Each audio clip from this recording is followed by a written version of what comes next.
More energy. That's all the energy I have. Laugh too hard. Oh, what is happening here? My laugh could power a few small fishing villages. Like that's quite impressive. I didn't even know I had this power. The revolution. Ladies and gentlemen, welcome to Systematic. I'm joined by Zeeshan Salahuddin. Zeeshan, Trump, right? It seems the whole world is waiting with bated breath for, him to take office and see what's going to happen, really, right? And there's a ton of things that we can discuss on this, but what I wanted to begin with was really the thing that's in the news right now, and that is the ceasefire with Gaza. And we've seen attempts by different people trying to take credit for this. Yep. But was this Trump's doing? Was this? Do you think that? Good God! What a way to start off the podcast. No, I think that the world is waiting with bated breath, but I also think that there's a lot of parties out there that are very happy. I mean, the red wave that we saw happen in the U.S. Of this Republican vote that kind of swept across the continental U.S. is unprecedented. It's historic, and I think a lot of those people are very happy. I think the far right in Europe is particularly happy. We've seen that shift happen in the Netherlands, happen in Austria and other places.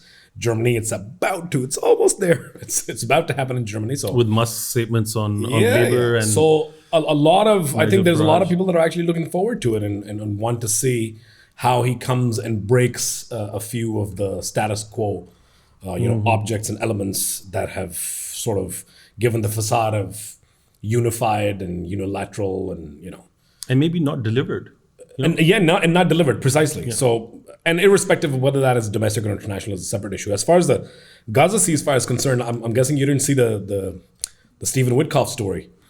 There was a story that came out that said that Trump's a nominee for the Middle East, his name is Stephen Witkoff.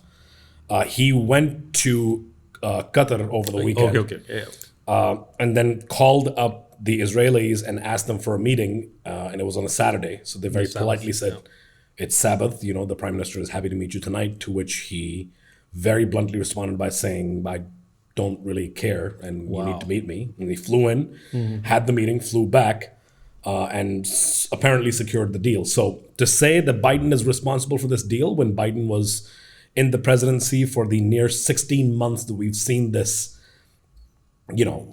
carnage, this genocide unfold on our very phone screens, the most well-documented genocide in the history of the human race, that Biden presided during that time, and all it would have taken for him was to simply pick up the phone to Netanyahu and say, this needs to stop and you need to pull the brakes and to exercise, at the very least, exercise some level of reservation and control, but he didn't. So no, and to think that in his lamest of ducks period, like literally days before he's out of office, that is when he would, be able to strike the deal. Like, of course, because what he is going to be remembered by, in addition to all of the other issues that Biden faced during his presidency, was, the fact that he was the genocide president. The neoliberals and the what some call fascist liberals would rather have him be portrayed as this ice cream eating, cuddly old grandpa, but that's in reality, once you actually look at the numbers and statistics and the number of months he was in office and the kind of statements that we all saw coming out of the White House, made by the White House spokespeople to the media, it was very clear that Israel would effectively get away with whatever it wanted to get away, and the White House would be completely supportive of anything. I mean, every single human rights organization in the world, the UN, Doctors Without Borders, Save the Children, Amnesty International, Human Rights Watch, every single organization, and dozens of countries, especially the votes that you saw in the Security Council, are effectively saying, and the ICC and the ICJ are saying, plausibly, this is a genocide. Yeah. And you have the US spokesperson standing up in front of all these journalists and saying, but in our assessment, it's not actually a genocide. I mean, we can discuss the semantics all you want, but Biden's biggest fear, I think, now is that he will always be remembered as the genocide president. And he is, and his team is willing to do anything to try and stave off that specter in whatever way possible. I know it's way too early to vote, but do you think the ceasefire will hold? If the Israelis are being forced into it, the first thing they're trying to portray, at least? I think the first thing to be worried about is whether or not the ceasefire, in of itself, we've seen this happen multiple times. Whenever there's a ceasefire, the date is approaching, Israel sort of ramps up and intensifies its bombing campaign. So that's the first thing. Yeah, and we're seeing that in the news today. Of course, and that's the first thing we worry about. And very predictably so, they've done that.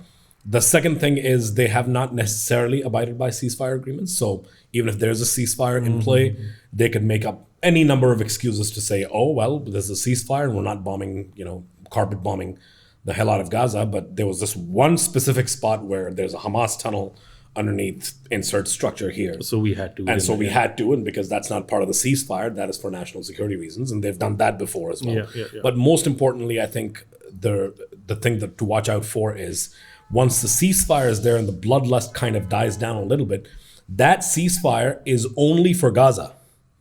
Okay, wow. It doesn't apply to the West Bank. That does not apply to, West Bank is not actively being bombed on a daily basis, even though we've seen operations, close. But there's also Lebanon. There's also the Golan Heights. There's the territory they've taken in Syria. Exactly. Yeah. So that there's no ceasefire agreements with those areas, and so does that mean that all those resources are directed in that direction? To say nothing of the annexation and the constant expansion of settlements, these colonial settlements, the Israelis have been sort of pushing into further and further into the West Bank and taking over more and more of Palestinian territory in a bid to ensure that Israel's sovereign land expands to the point where there's practically no land left for the Palestinians. Yeah, absolutely. And once you sort of box a population into a land size that small, there's very little options left but to emigrate. And that's what shakes up the ballot box, right? Because before the start of this conflict on October 7th, the population of Jews versus Muslims or Israelis versus Palestinians in that land were, fairly neck and neck. And that is a huge threat to be able to form the Knesset and have it be very sort of pro-Israeli and pro-Jewish. And in that sense, the campaign has been very successful. We've seen, by some estimates, there have been upwards of 400,000 people dead. Tens of thousands have fled Gaza and have, wherever they could find, they've gone to Serbia, they've gone to Egypt, they've gone to other places.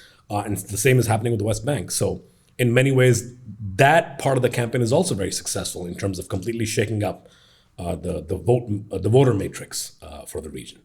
So I'm not just worried about whether or not the ceasefire is upheld. I'm worried about a lot of other things in relation to that. International law, as it existed in the morning of October 27th, in of itself was a facade, and now is in the kind of tatters that it is because a certain genocidal entity has been allowed to rampage across an entire ethnicity of people, and we've seen it unfold live on all of our devices for the last 16 months. Absolutely, Zeeshan, this is an entirely other podcast that I'd love to do. Yeah, sorry, but what I call this is derived exceptionalism, right? Yeah.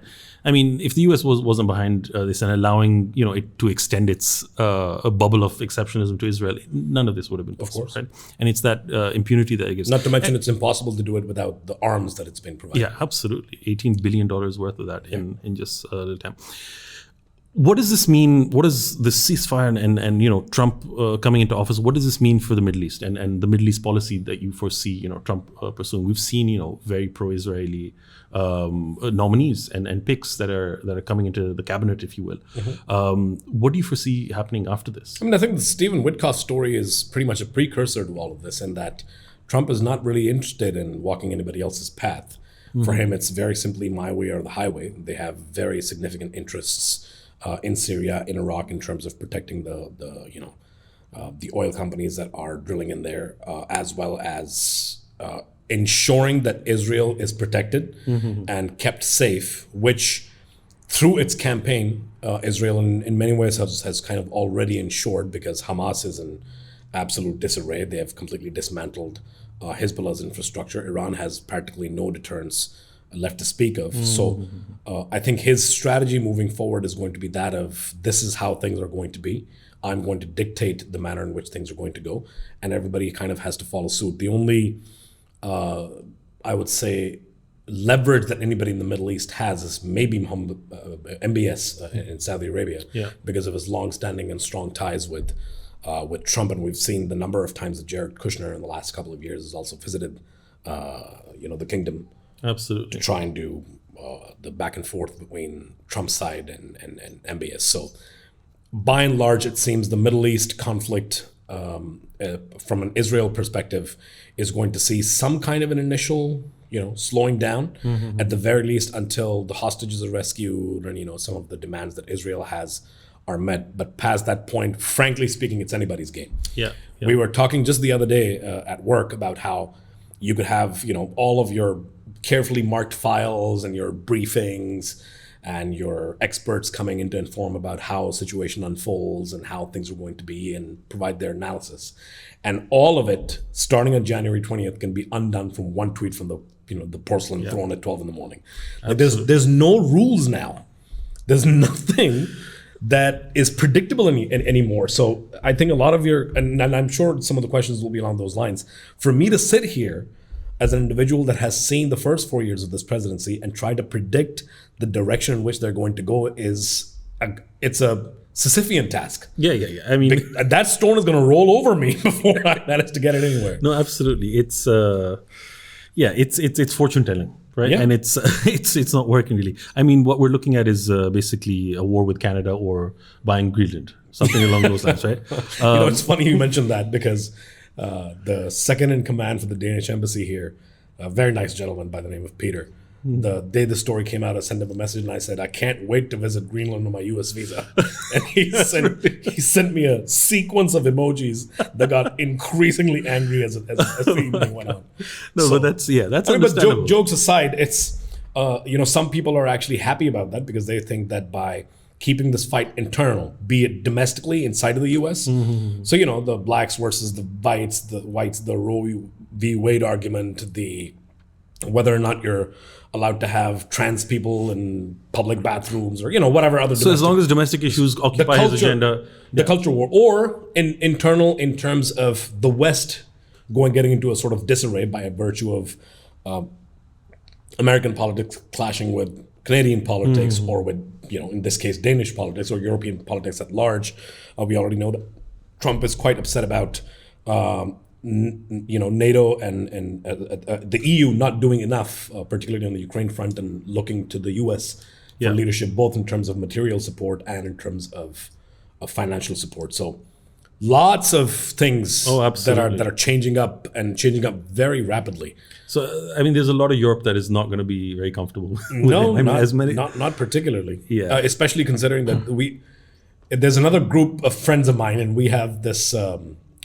It's not necessarily there's no money involved, but there's a bet going about what are some of the first 10 policies that he might enact. And atop of the list, of course, is the Paris Agreement, and that he will inevitably pull out of it, and that is going to create significant issues for global climate objectives and efforts. But the second one, to my surprise, was tariffs on the EU and Canada. And raising them by somewhere between 10 to 20%. My God. And how that then affects global trade, how that affects the Ukraine war, how because that it's one thing when supply chains. It's one thing when you talk about raising tariffs on China and the Far East, but when it's your own the Western Bloc. And just yesterday, that these tech bros have kind of gotten together and they're very happy about it. Zuckerberg had the statement that came out saying that the Trump presidency, one of the things it should focus on is to disallow EU from finding Meta and Facebook. So they're very interested in also ensuring that America uses its economic superpower and its ability to sort of coerce people into what it needs to do by helping support tech companies that are primarily Silicon Valley based. No, absolutely. I think globally the only real check you see now is the European Union that is imposing these record-breaking fines on Google and all of that, whether it's antitrust or whether it's violations of other things. But for now, exactly, right.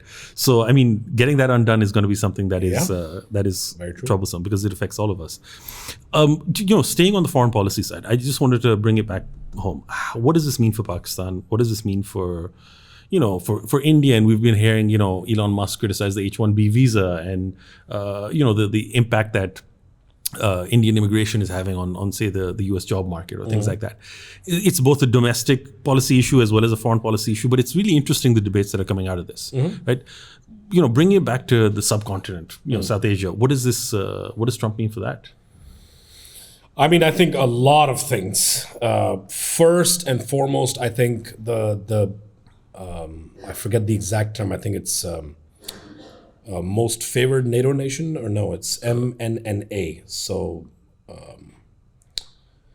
the term that is given to allies that are non-NATO but considered to be frontline allies. I forget the exact acronym. There is a gentleman in Washington who's been trying to repeal that and take it away from Pakistan since, I believe, 2019 now. And he's tried 3 different times. And even despite the U.S. forces and NATO and ISAF pulling out of Afghanistan in August of 2021, he tried again in 2023 and still failed. But that was the Biden administration. And the thought at the time was that maybe they don't want to rock the boat too much. And, sure, Biden in his 4 years never once spoke to a single prime minister in Pakistan. There was no major state visits. Blinken came to India many times, for example, and never really even thought about coming to Pakistan. And Pakistan's worth in terms of what it can provide, especially during the war on terror, no longer exists. They don't need the route from Gwadar all the way into Torkham, and all the things associated with it. So I think that's one of the first things that's going to go away. I think, and this status, non-NATO ally or major non-NATO, whatever that is, that allows for easier, transfer of weapons and other equipment and technology. Yeah, there's a range of benefits. Whether or not those benefits still apply to Pakistan is, of course, also another debate, because there is no quid pro quo anymore. There isn't really anything. We were having this debate about how a lot of the people that Trump is bringing in, some of them have actually actively supported Imran Khan, even though I would argue it's not necessarily support. It's just them saying, hey, there's a red wave that is happening across the U.S. and now it's spreading across the rest of the world. And look at what happened in the U.S. in November, and we'll look at what happened in November in So basically saying he's our guy. Exactly. And that's exactly what the gentleman, what's his name? Gellert said. Yeah. And that was the pick for the Supreme Court. Waltz? No, his pick for the Supreme Court. I can never remember his name. He then also said, free Imran Khan. But these things don't necessarily mean that Trump is going to get into office and then launch a crusade in the following day to try and see if Imran Khan can be taken out of jail. And in order to contextualize that, you kind of have to think carefully about what Imran Khan actually represents in U.S. politics. So that's the first thing I want to address to your question, because I think there's a lot of over-focus on how deep is the ingress of the PTI diaspora in D.C., what kind of engagements are they getting into, is this actually possible that Imran will be taken out of jail? What does Imran actually represent? The U.S. wants help in terms of countering China. It wants help in terms of countering Russia, especially its military aggression against Ukraine. It wants to win the trade war with China because it has now, sent off all of its domestic manufacturing abroad, primarily to Asia and primarily to China. Yeah. Or anything in between. The vestiges of war on terror, the continued fight for supremacy in Syria. In none of those things, Imran Khan is useful. So what? Even at a very strategic sort of tactical level, what purpose would bringing Imran Khan out of jail or coming to some kind of a deal with Pakistan in order to bring Imran Khan out of jail actually serve? It doesn't serve them any good. So the point is kind of moot. And that's, I think, something that people don't really try to focus on. That being said, however, on the 22nd, I believe, in DC, there's a briefing. Hearing is a much more formal sort of structure. Yeah. And multiple Congress people are now committed to it. The last time I heard, the number was approaching 15. And a big reason for that is because a lot of diaspora in DC, including people like Usman Malik and others, are engaging these individuals to be a part of that briefing. And that briefing is about the state of human rights in Pakistan. Oh, wow. Yeah. And human rights, despite Parachinar burning down and the Shia Sunni conflict and everything that's happening in Balochistan, along with the TTP ingress along border regions in former Fatah, is going to, it seems, primarily focus on the crackdown that has happened against the PTI in Pakistan and what that represents for former Prime Minister Imran Khan and his continued incarceration. And this is a bipartisan briefing? All briefings are bipartisan. Yeah. It's not a Republican or a Democrat briefing. It's just a briefing to try and help people understand the situation on the ground, how we got here, what are the facts, and experts are called in, and it's just to get the ball rolling, and then following that there could be a hearing, there could be a standing committee that is formed. There's multiple other mechanisms that could happen, but this is the start. I see. And it's remarkable to see that element of diaspora that deeply embedded in DC and pushing for this hearing to go through, and for the focal point of briefing to go through, and the focal point of that briefing to be this. So that's one implication. I think a lot of people that are pro PTI feel that Imran is going to be taken out of jail. A lot of people feel that this is the golden boom that is coming from. And I think those claims and those ideas are either based in fiction or they're hyper exaggerated. I don't think anything like that is remotely going to happen. I mean, you're hearing rumors here that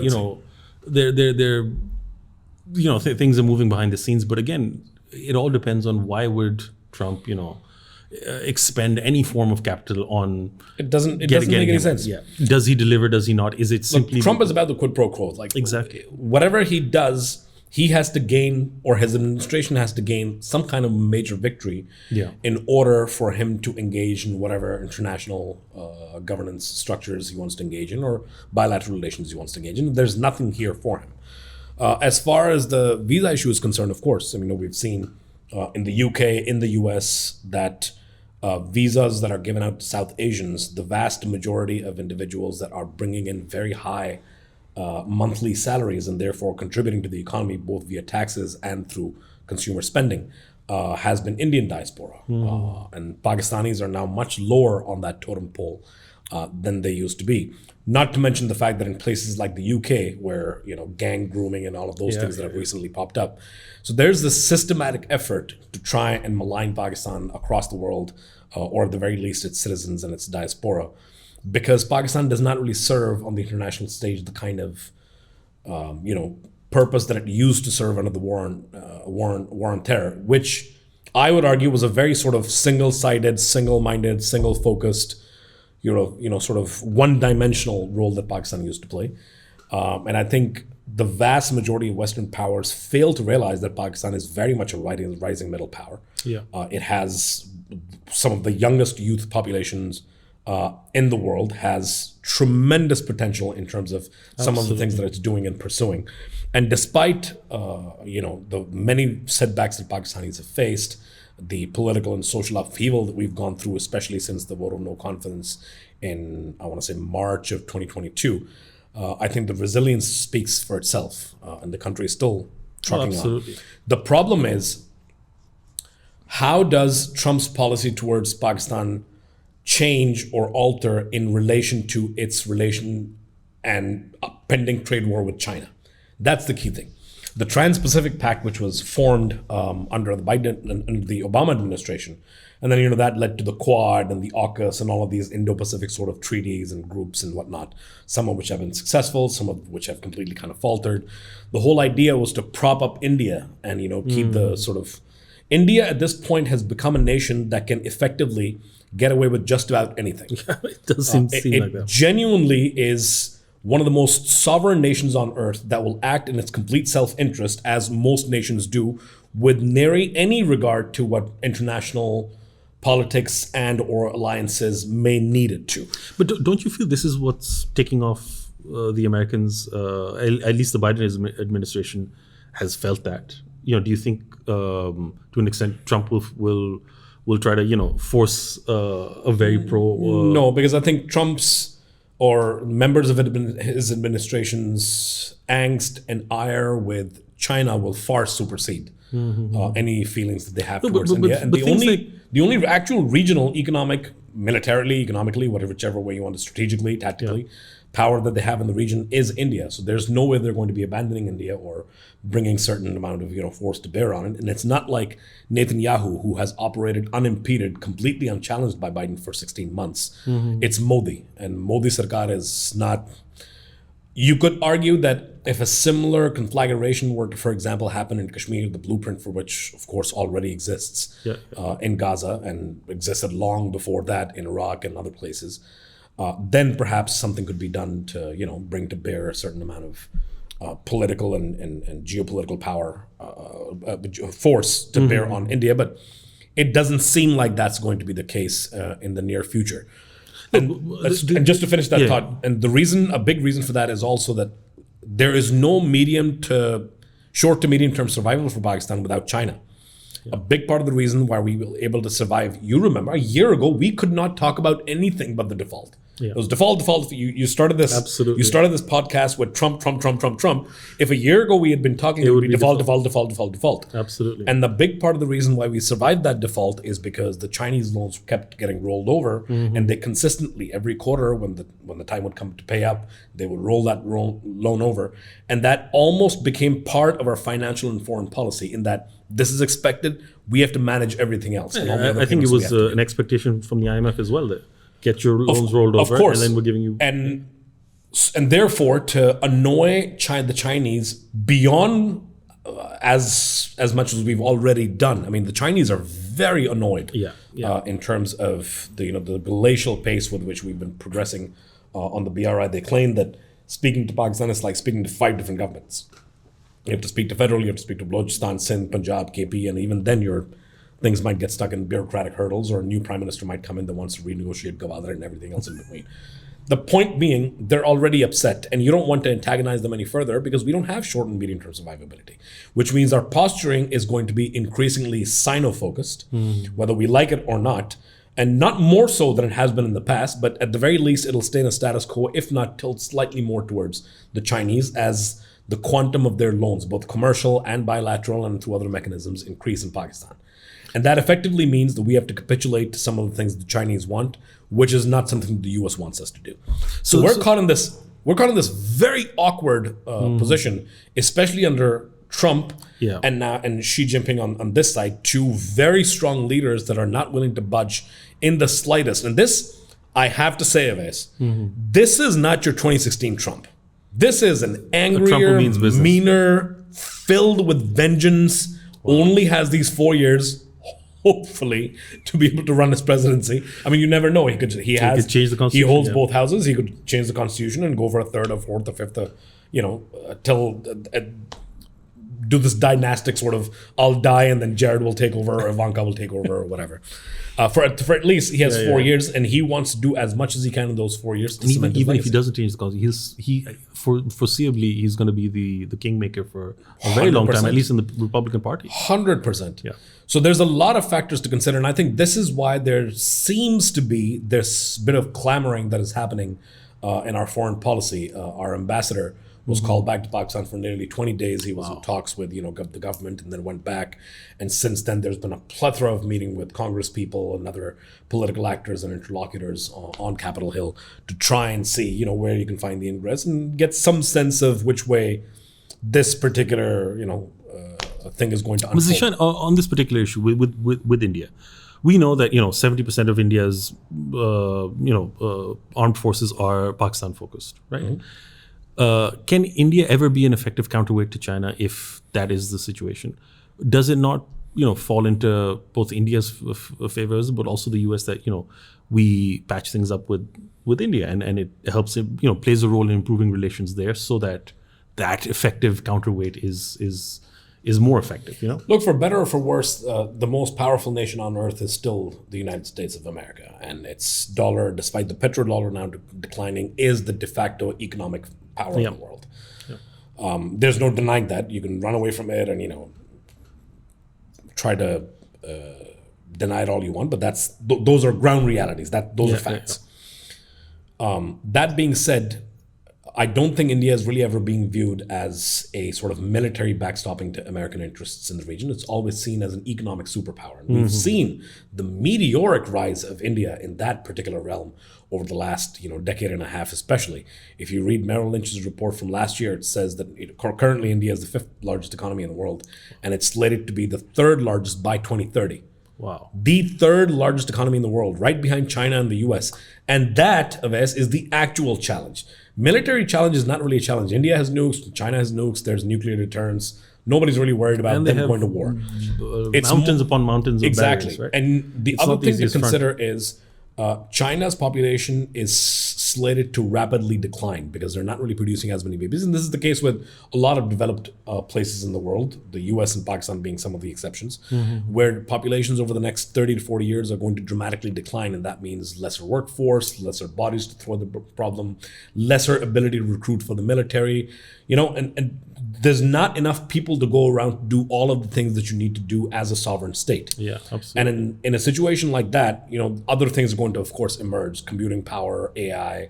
But one of the things that I think you should not discount is how economically powerful your nation state is to be able to just by default stave off a lot of the incoming geopolitical and international pressure that it might be feeling.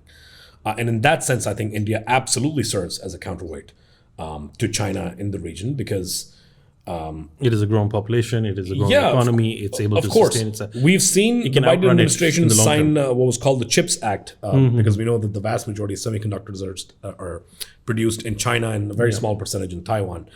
And that was a $50 billion package, and I think Intel is now setting up a new plant in this town that is going to see incredible economic revival, and that in of itself, the subsidy in that is about $25 billion. Wow. And there's nothing really stopping them from investing that kind of money in other places in towns in India.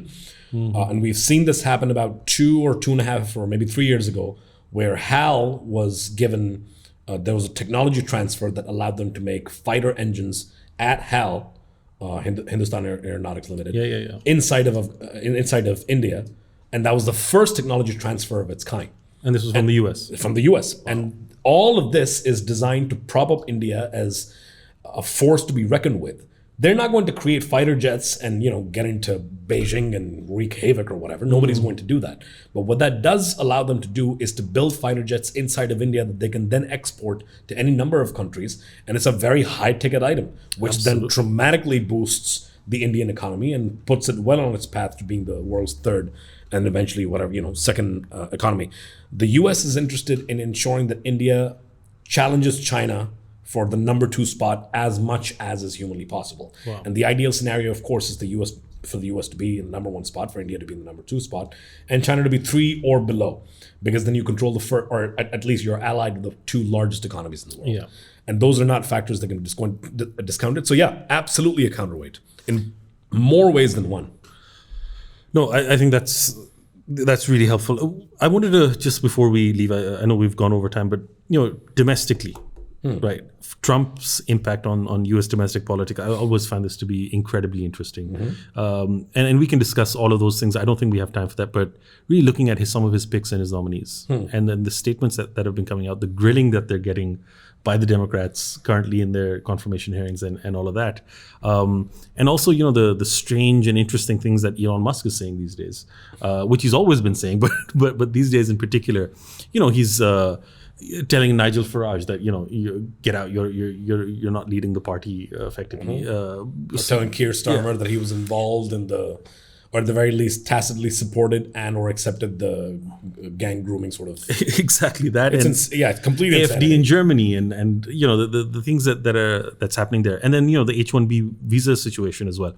What do you think? Because this and again, I'm putting you in a very difficult position because trying to guess what these people are going to be doing in the next. I tried to mitigate this question. Yeah, but is there any way of us knowing what they're going to be doing? No, or what policies they have there? Look, the first thing is you shouldn't be worried about the hearings because we had the Kavanaugh hearings in which women came out and accused the man of sexual assault, and he still made it to the Supreme Court. So I don't think any amount of grilling is not going to stop people from doing that. Yeah. These individuals are now also making outlandish statements, like most recently Pete Hegseth talking about how women should not be able to serve in the front lines in the military because they're biologically not designed to do that. Yeah. Wow. Despite the fact that the US has been, I think it's been 30 plus years that women have been serving in the front lines. And so a lot of this internal war, information war, cultural war, is going to be internally focused. That's a good thing for the rest of the world because it means a lot of the attention and energy sort of is spent inwards in protecting the border and then acquiring Canada or whatever it is, whatever harebrained scheme that is they come up with. that's good news. That's good news for us. If the domestic politics continues to fray, there's additional divides, and the socioeconomic fabric of the now completely dismantled American dream continues to be decimated as it is. And predicting them, no, there's no way for us to predict. I've heard rumors from not rumors, some reports from individuals that I know in DC that said that Pakistan might be mentioned in his inaugural address in some capacity. Oh, wow. I'm hoping that's a little concerning. Yeah, I'm hoping that's not the case, and I'm hoping that's just Capitol Hill rumors and whatnot. But if that actually turns out to be the case, I think not being mentioned is a much better option for us than being mentioned, because I would imagine there would be too much on his plate at the start of the presidency for him to be focused on literally anything in South Asia, unless it is in direct relation to countering China. So which way this cookie crumbles, how the various members of his, sort of inner circle, be it, Waltz or Hegseth or Witkoff or Radcliffe or whoever else, all of the other various nominees that he has, some of which have made statements about Pakistan in the past, how they're going to interact is honestly anybody's game. And like I said, Oves, all things considered, you could have all of the information in the world. You could predict something with like a 99% probability with, 15 different experts and 14 papers and 37,000 books. And then the Trump factor comes in. And then you have one tweet and you're done. Absolutely. So it's an interesting time to be, a political scientist and a political economist, because the probability game is no longer valid. And what you really kind of have to do is play the field quite literally in real time, based on how geopolitics is functioning on a daily basis and what is written on X that morning. I think over the past decade, the more we've gotten to know Donald Trump, that has been his modus operandi, right? Keep everyone guessing what my next move is. On that sobering note, right? This episode will be out after he takes oath. We'll try to get it out sooner, but it's going to be somewhere around. If he doesn't say anything about Pakistan, just remove that part. We'll do that. Brilliant. But thank you again, Zeeshan. It was great. Thank you very much for Pleasure watching. being here. The revolution will be no rerun, brothers. The revolution will be live.